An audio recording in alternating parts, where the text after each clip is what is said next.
Placement value பத்தி நான் சொல்றேன். நிறைய பேர் இன்னைக்கு வந்து பிளேஸ்மெண்ட் வேல்யூ நீங்க ஐடி போடுங்க, ஐடி எடுங்க அப்படின்னு நம்ம சொல்றோம். ஒரு சில பேர் புரிஞ்சுக்குவாங்க, ஒரு சில பேர் புரிஞ்சிருக்க மாட்டாங்க.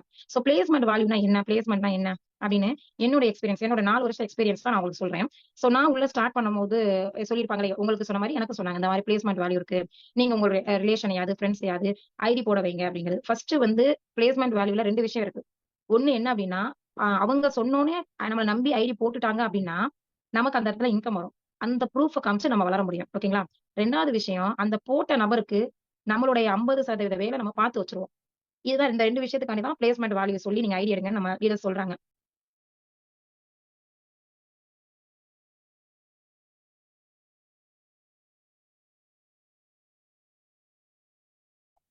எஸ் லீடர்ஸ் கொஞ்சம் வெயிட் பண்ணுங்க. நம்மளோட மேம்க்கு ஏதோ இம்பார்ட்டன்ஸ் கால் வந்திருக்கலாம். ஸோ இந்த ஒரு டைமிங்கை யூஸ் பண்ணி இன்னும் உங்களோட டீம் மெம்பர்ஸ் உள்ள வரலனா கொஞ்சம் ஃபாஸ்ட்டாக கால் பண்ணி ரிமைன் பண்ணுங்க. ஸோ மேம் பார்த்தீங்க அப்படின்னா நிறைய கண்டென்ட்ஸ் எடுத்து வச்சிருக்காங்க. ஸோ நிறைய நாலேஜுமே கொடுக்க போறாங்க. ஸோ எல்லாத்தையுமே பார்த்தீங்க அப்படின்னா உங்களோட டீம் மெம்பர்ஸ் கேட்டாங்க அப்படின்னா கண்டிப்பா அவங்களே சூப்பராக ஒர்க் பண்ணுவாங்க. கொஞ்சம் இமீடியட்டா கால் பண்ணி ரிமைன் பண்ணுங்க leaders. Yes ma'am. ஒரு அப்டேட் வந்து நம்மளோட சார் வந்து இன்ஃபார்ம் பண்ணாங்க. நான் கடைசி ஷேர் பண்றேன். ஓகேங்களா? சோ பாத்தீங்க அப்படின்னா நம்ம பிளேஸ்மெண்ட் அப்படின்றது நிறைய பேர் வந்து புரிஞ்சு எடுப்பீங்க, நிறைய பேர் புரியாம இருப்பீங்க. சோ என்னுடைய சார்ட்டை வந்து நான் ஓப்பன் பண்ணி பாக்குறேன், காமிக்கிறேன் உங்களுக்கு எல்லாருக்குமே. பிளேஸ்மெண்டோட வேல்யூ பத்தி தெரிஞ்சுக்கோங்க. 4 வருஷத்துக்கு முன்னாடி நான் ஸ்டார்ட் பண்ணும்போது என்னோட ரிலேஷன், என்னோட ஃப்ரெண்ட்ஸ் நம்ம போட வச்சதுனால அவங்களுக்கு இன்னைக்கு எவ்வளவு பிவி இருக்கு அப்படிங்கறத பார்க்க போறோம். அப்பதான் நீங்க இன்னைக்கு இதை தெரிஞ்சுக்கிட்டீங்கன்னா நீங்க போய் உங்களுடைய ஃப்ரெண்ட்ஸ் ரிலேஷன் எடுக்கிறதுக்கு ஈஸியா இருக்கும். சோ 2 விஷயம் நான் சொன்ன மாதிரி வந்தாங்கன்னா அவங்கள வச்சு நமக்கு ஒரு இன்கம் ப்ரூஃப் காமிப்போம். நிறைய பேர் வந்து இன்கம் ப்ரூஃப்னால வராம இருப்பாங்க. ஸ்டார்டிங் ஸ்டேஜ்ல இருக்க பர்சனுக்கு வந்து உங்களுக்கு இன்கம் இல்ல, எப்படி நீங்க வருவீங்க, எப்படி நீங்க பண்ணுவீங்கன்னு கேட்கும்போது அவங்கள வச்சு நம்ம இன்கம் ப்ரூஃப் காமிக்க முடியும். 2வது நம்ம நம்பி அன்னைக்கு போட்டனால அவங்களுக்கு 50% நம்ம வேலை பார்த்திருப்போம். ஓகேங்களா? ஸ்கிரீன் மச்சம் பாருங்க. Visible ma'am. ஓகே, இது நம்மளோட ஆப். சோ என்னோட ஐடியா ஷேர் பண்ணி உங்களுக்கு காமிக்கேன். ரெஃபரல்ல போய் பாக்குறோம். இது என்னோட லாஸ்ட் ஐடி நான் போட்டிருக்கேன். லாஸ்ட் ஐடியில தான் 2 டீம் போயிட்டு இருக்கு. சோ ஏசி 57, 85, 56ன்னு சொல்லிட்டு என்னோட டைரக்ட் வந்து மணிக்குரி சிஸ்டர் வந்து என்னோட டைரக்ட். சோ அவங்க வந்து என்னோட டைரக்ட் வந்து மணிக்குரி சிஸ்டர் வந்து என்னோட டைரக்ட். சோ அவங்க வந்து ஒன் சைடுல வந்து வந்துட்டாங்க. அவங்களோட நம்பர் பாத்தீங்கன்னா ஏசி 59, 42, 40. அவங்க ஒன் சைடா. சோ இந்த சைடு பாருங்க, நம்மளுடைய ஃபர்ஸ்ட் சைடுல ஃபர்ஸ்ட் நான் ஐடி போட்டு வந்தோடனே ஃபர்ஸ்ட் எங்க அம்மா கிட்ட தான் சொன்னேன். எங்க அம்மா வந்து என்ன சொன்னாங்க அப்படின்னா, நீ தான் 4700 அவன்கிட்ட கொடுத்து ஏமாத்திட்டீங்கன்னா என்னையும் போட சொல்றியா, போ நான் போட மாட்டேன் அப்படின்னாங்க. இல்லம்மா எனக்காண்டி போடுமா, ஏன்னா அப்ப வந்து நான் 4 ஐடி போட்டிருந்தேன். சோ 4 ஐடிங்கும் போது ஒரு ஒரு ஆளை ரெஃபர் பண்ணா ஒரு இன்கம் கிடைக்கும் அப்படின்றனால சொல்லும் போது நான்லாம் பண்ண மாட்டேன், அப்புறம் நீ கொஞ்சமாவது கூட நான் கொஞ்சம் போட்டுக்கிறேன் அப்படின்னு சொல்லிட்டு அப்புறம் அமௌண்ட் பாதி வாங்கி போட்டு அப்புறம் கொஞ்ச நாள் கழிச்சு மீதியும் வாங்கிட்டேன்.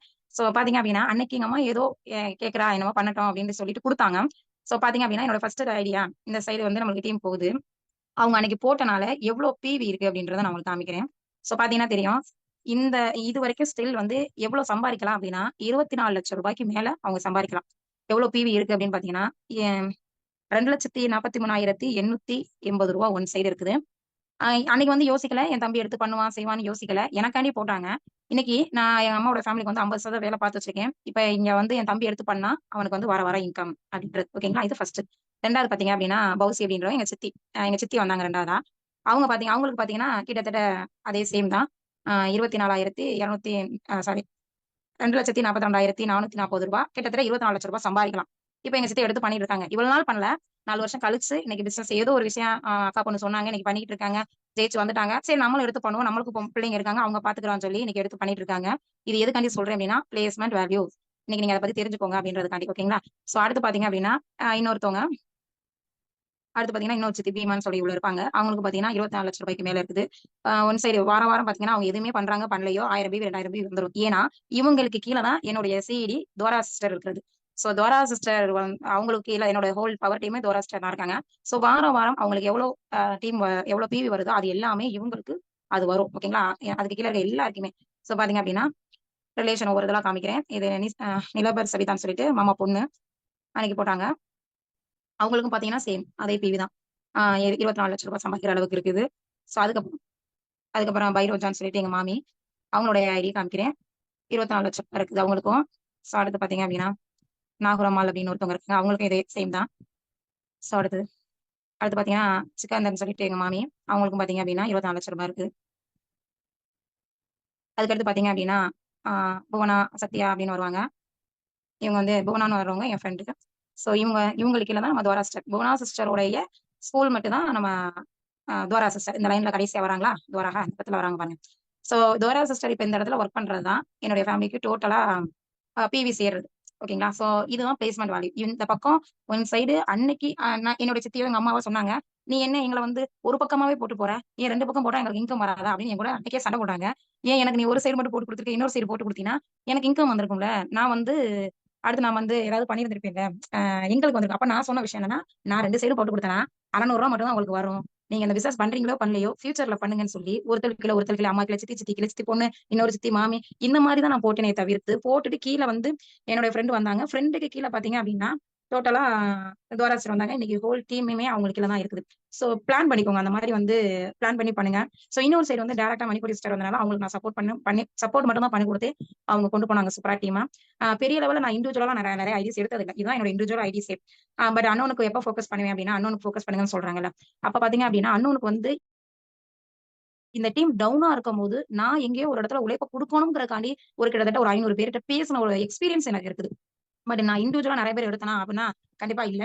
எனக்கு இண்டிவிஜுவல் கான்டாக்ட் நிறைய இல்ல. ஏன்னா எனக்கு கான்டாக்ட் இல்லாதவங்களுக்கு நான் சொல்றேன். ஏன்னா நம்ம முஸ்லீமு. அதான் நான் வெளில போய் வேலைக்கு வெளில வந்து எனக்கு அனுபவம் இல்ல.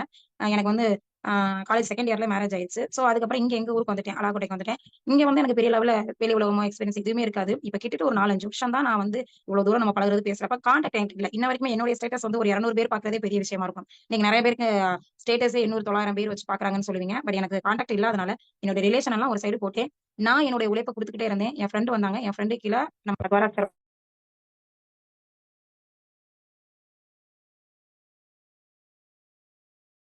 நெறைய பேரு கான்டாக்ட் இல்ல அப்டின்னா, நம்ம என்ன பண்றோம் அப்டின்னா, அப்ளைன்ல போயி எனக்கு ஐடி எடுத்து நீங்க குடுங்க. எனக்கு அத பண்ணி குடுங்க. எனக்கு இத பண்ணி குடுங்க. உங்களுக்கு கான்டாக்ட் இல்லைனாலும் இருக்கக்கூடிய கான்டாக்ட்ல நம்ம பிசினஸ் பண்ணலாம்.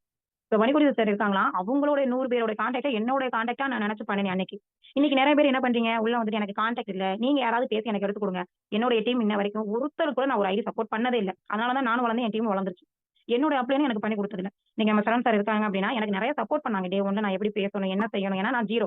இந்த பிசினஸ் ஸ்டார்ட் பண்ணும்போது எனக்கு எதுவும் தெரியாது. சொல்லிக் குடுத்தாங்க. நெறைய விஷயங்கள் நான் அதுக்கு மேல இருக்க லீடர்ஸ்ட்ட நான் கேட்டு தெரிஞ்சுக்கிட்டேன். நம்ம மகாராஜன் சார், நம்ம ஆதி சார் அவங்கள்ட்ட கேட்டு நம்ம சீனியர்ஸ்ட்ட இருந்து நெறைய விஷயங்கள் கேட்டு கத்துக்கிறேனே தவிர்த்து, எனக்கு நீங்க வந்து ஐடியா எடுத்து ஒரு ஐடி இண்டிவிஜுவலா எடுத்து எனக்கு சப்போர்ட் பண்ணி குடுங்க அப்டின்னு கேட்டதும் இல்ல. என்னுடைய டீமுக்கு நான் போட்டதும் இல்ல.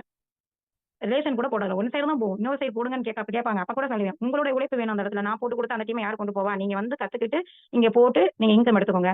என்னுடைய ஓன் பிரதர் இன்னைக்கு 2 வருஷம் என் பிசினஸ்ல இருக்கான். டிராவல் பண்றான். எல்லாமே தெரியும். ஆனா இதுவரைக்கும் ஒரு ஐடி போட்டு குடுத்தது இல்ல. ஏன்னா, அப்படி நான் போட்டு குடுத்துட்டேன் அப்படின்னா, அந்த பணத்தோட அருமையே அவனுக்கு தெரியாது. பிசினஸ்னாலும் என்னன்னு தெரியாது. இன்னைக்கு எவ்வளோ பேரு நெனைப்பாங்க, தம்பி தானே நான் பேசினா எனக்கு ஐடி எடுக்க முடியும். பட் நான் போட மாட்டேன் அவனுக்கு. எங்க அம்மா எவ்வளோ தடவ சொல்லுவாங்க. அத நான் பண்ண மாட்டேம்மா. ஏன்னா அவங்க எடுத்தவங்களுக்கு நம்ம போட்டு குடுக்குறது பெரிய விஷயம் இல்ல. அவங்கள வழிநடத்த கொண்டு போக தெரியுமா அவனால அப்படின்னா, கொண்டு போக தெரியாது. சரி அப்படி சப்போஸ் என்னோட சேர்ந்து அவங்க வழி நடத்திட்டாங்கன்னா, வார வாரம் இன்கம் வரும். அது எப்படி உழைக்காம வரும் இன்கம்? அப்ப அந்த பணத்தோட அருமையும் அவனுக்கு தெரியாம போகும். அதான். வா, வா. பணத்தோட அருமையும் தெரியாம போகும். அந்த விஷயம் நான் பண்ண மாட்டேன். அதே மாரி டவுன் லைன்ஸ்க்கும் நான் சப்போர்ட் பண்ணதே இல்ல. அதே மாரி பண்ணக்கூடாது. யாரும் எதிர்பார்க்க கூடாது. இன்னைக்கு உங்களுடைய பிசினஸ் இது. நீங்க எடுத்திருக்கீங்க. ஒண்ணு கான்டாக்ட் இருந்தா உங்களுடைய கான்டாக்ட்ல பண்ணுங்க. சப்போஸ் கான்டாக்ட் இல்லையா, இருக்கிற கான்டாக்ட்ட உங்களுடைய கான்டாக்ட்டா உருவாக்கிக்கிறணும். உருவாக்கிக்கிட்டு பிசினஸ் பண்ண ஆரம்பிக்கணும். அத விட்டு அப்ளைன்ல வந்து நெறைய பேர் இன்னைக்கு டீம்லயே நான் பார்க்கிறேன். இப்ப என்னோட டீம்லாம் பார்த்தீங்கன்னா, ஏடிஸ் வந்து என்ட்ட சொல்லுவாங்க. இந்த மாரி என் டீம் உள்ள வந்தவங்க வந்து எனக்கு ஐடி எடுத்து குடுங்க. நீங்க எடுத்து குடுங்க. அந்த மாரி சொல்லுவாங்க. அதெல்லாம் தப்பு. எடுத்து குடுத்தாலும் நீங்க வளர மாட்டீங்க. நான் சொல்றேன் கேளுங்க. அதனால நீங்க உங்களுடைய எஃபோர்ட்ட போடுங்க. என்ன பண்ணணும்? ஐடி எடுக்க என்ன பண்ணணும்? என்கிட்ட கான்டாக்ட் இவ்வளவு தான் இருக்கு. சப்போஸ் உள்ள உங்கள நம்பி ஒருத்தர் 2 பேர் வந்திருப்பாங்க. அந்த ஒருத்தர் 2 பேரையாவது நீங்க வந்து அவங்களுக்கு கீழ ஒரு கான்டாக்ட் எடுத்துட்டு போயி, நம்மளுடைய கான்டாக்ட் எடுத்து கொண்டு போலாம். டீம் வந்து டவுனா இருக்கும்போது நீங்க அன்னோனுக்கு ட்ரை பண்ணி பாருங்க. அப்ப அவங்களுக்கு எக்ஸ்பீரியன்ஸ் கிடைக்கும், அனுபவம் கிடைக்கும். நீங்க அங்க குடுக்குற எஃபெக்ட் இப்ப நான் எக்ஸாம்பிள் சொல்றேன். என்னோட டீம் வச்சு. இப்ப நான் வந்து என்னோட ரிலேஷன்லாம் ஒரு சைடு வந்துட்டாங்களா? நம்மளோட மணிக்கொடி சார் டீமும் ஒரு சைடு வந்துச்சா, கொஞ்சம் டீம் வந்து டவுனா போச்சு. அப்ப நான் என்ன பண்ணேன், என்னுடைய உழைப்ப எங்கேயாவது குடுக்கணுங்கிறக்காண்டி ஒரு 200, 300 பேர் கான்டாக்ட் எடுத்து பேசி, அனுபவம் வந்து அது யாராவது வந்தாங்களா அப்படின்னா, கண்டிப்பா யாரும் வரல. அந்த அளவுக்கு எனக்கு டேலண்ட் இல்ல. ஐடி எடுக்கிற அந்த அ அன்னோன்லாம் பேசி இன்னைக்கு நெறைய பேர் அன்னோன்லாம் பேசி சூப்பரா வியூம் அட்டெண்ட் பண்ண வச்சு எடுக்க வைக்கிறீங்க. எல்லாருக்கும் ஒவ்வொருத்தருக்கும் ஒவ்வொரு திறமை இருக்கும். ஆனா எனக்கு வந்து ஐடி எடுக்கிற திறமை இருக்காது. ஆனா வழிநடத்தி கொண்டு போய் சூப்பரா லீடர் ஆக்கிருவேன். அப்ப ஐடி எடுக்கிறதுக்கு பார்த்தீங்க அப்டின்னா, பேசி பார்த்தேனா, எனக்கு செட் ஆகலையா? பட் டவுனா இருந்த மணிக்கொடி சிஸ்டர் ஒர்க் பண்ண ஆரம்பிச்சாங்க. இன்னொரு பக்கம் ஒர்க் பண்ண ஆரம்பிச்சாங்க. அப்ப இந்த இடத்துல நம்ம என்ன புரிஞ்சுக்கணும்னா, நம்ம எங்கேயோ ஒரு இடத்துல நம்மளுடைய உழைப்ப, நம்மளுடைய ஆக்சஸ்க்காண்டி நம்ம குடுத்தோம் அப்டின்னா, ஏதோ ஒரு டீம் வந்து ஆட்டோமேட்டிக்கா ஒர்க் பண்ணும் அப்டின்றது. ஓகேங்களா? ஸோ பிளேஸ்மென்ட் வேல்யூ ரொம்ப முக்கியம். அதையும் நீங்க தெரிஞ்சுக்கோங்க. 2வது ஐடிஸ் ஓகேங்களா? நம்ம தான் எடுக்கணும்.